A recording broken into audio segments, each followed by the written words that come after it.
Ok, vous allez sélectionner le bloc avec la flèche noire et faire une copie, CTRL-C.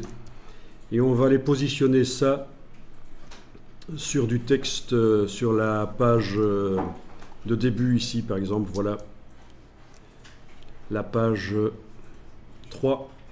Vous faites un coller, CTRL-V.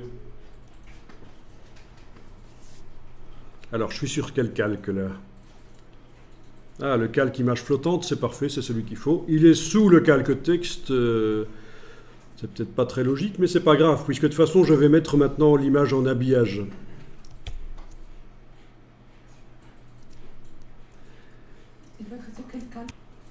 Alors, menu fenêtre, habillage de texte. Je vais, en ayant donc l'image ici sélectionnée, activer la deuxième icône et l'image habille le texte maintenant. Le texte est repoussé par l'image.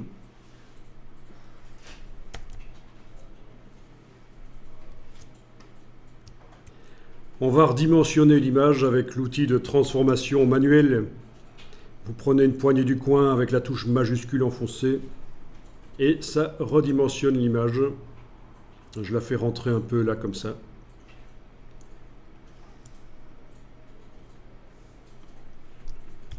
Ok, dans la palette habillage de texte, vous avez la possibilité donc de mettre une marge pour que le texte ne colle quand même pas à l'image.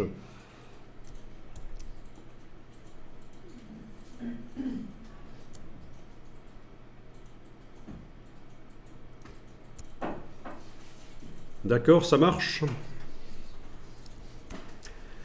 Ok, on va faire un bloc texte sur le côté là. Donc vous êtes en affichage normal, vous prenez l'outil texte et vous tracez un bloc petit comme ça.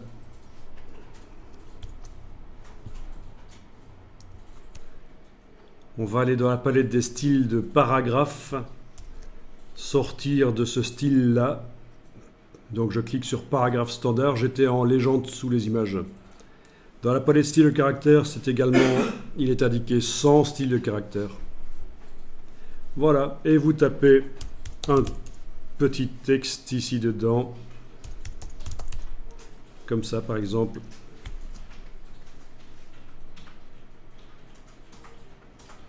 Et je vais le placer sur l'image pour changer la police de caractère, ensuite le mettre en blanc sur l'image.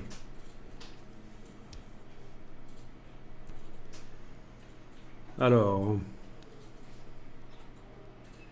voyons un peu, je suis sur le calque image flottante. Bon, je vais le déplacer à l'endroit de l'image, voilà. Il est à l'endroit de l'image. Vous le voyez là? Bien. Sur le calque, est-ce qu'il se situe au-dessus de l'image? Logiquement oui, puisqu'il est arrivé après l'image. Il se situe au-dessus de l'image. L'image, elle est là, vintagecar01.psd. Le bloc texte sur lequel je suis en train de travailler est là. Et pourtant, quand je le mets à l'endroit de l'image, le texte disparaît. Mais uniquement quand il est sur l'image. Si je le mets en dehors, le texte apparaît. Donc il y a un sackwek en vanin VC, comme disait l'autre. Le bloc est au-dessus de l'image et pourtant quand le bloc est au même endroit que l'image, le texte disparaît. Vous savez pourquoi? Non, le texte n'est pas en dessous de l'image. Il est au-dessus de l'image. Il devrait être visible au-dessus. Mais c'est parce que l'image habille. Elle est prévue pour repousser le texte. Regardez ce qui se passe. Regardez le bas à droite du bloc ici. Il n'y a rien là pour l'instant, à part une petite poignée carrée. J'amène le bloc à l'endroit de l'image. Voilà, qu'est-ce que je vois apparaître? Une croix rouge. Non, ce n'est pas les Suisses. Ça veut dire que le texte est repoussé en dehors de limite du bloc par l'image. Quand vous voulez mettre du texte sur une image qui habille, il y a une petite opération à faire, c'est ce que je suis en train de vous expliquer. Et notamment, ce sera utile si vous voulez mettre le nom du photographe sur l'image et que l'image habille un autre texte. Il suffit d'avoir le bloc sélectionné et d'aller dans Objet, Options de bloc de texte. Et là, vous cochez l'option qui s'appelle « Ignorer l'habillage ». Ça rend insensible le bloc à l'habillage et le texte apparaît même s'il est au-dessus d'une image qui habille. Super astuce à connaître. À partir de là, vous modifiez le texte comme vous voulez.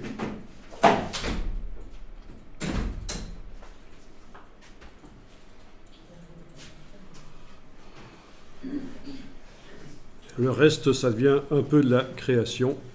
C'est vous qui voyez comment vous gérez les choses.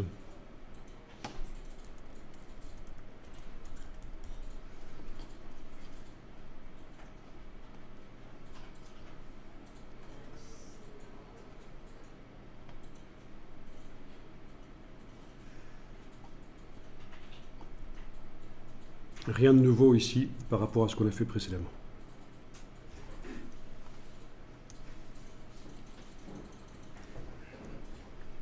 Je vais finir en sélectionnant à la fois ce bloc-là et le bloc image et les grouper ensemble.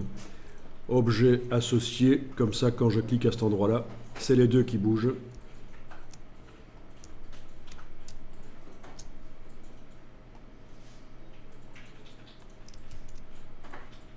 Attention à ne pas double-cliquer si on rentre dans le groupe, dans l'image. Si vous double-cliquez, vous rentrez dans le groupe et ça va faire des choses bizarres.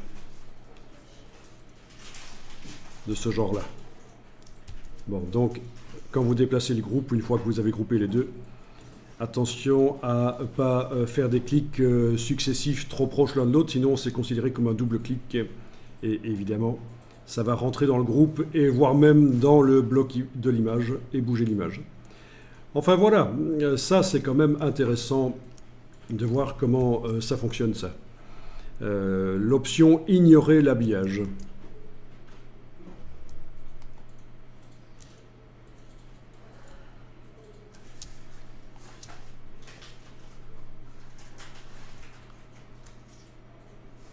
Là, je fais exprès de double-cliquer pour rentrer sur le bloc texte pour tester un petit effet. Évidemment, ce n'est pas interdit de rentrer dedans. Dans le groupe, pour aller travailler sur un des blocs en particulier. Ce que je voulais vraiment vous montrer ici, c'était l'option ignorer l'habillage. Le reste ici, c'est vous faites comme vous le sentez.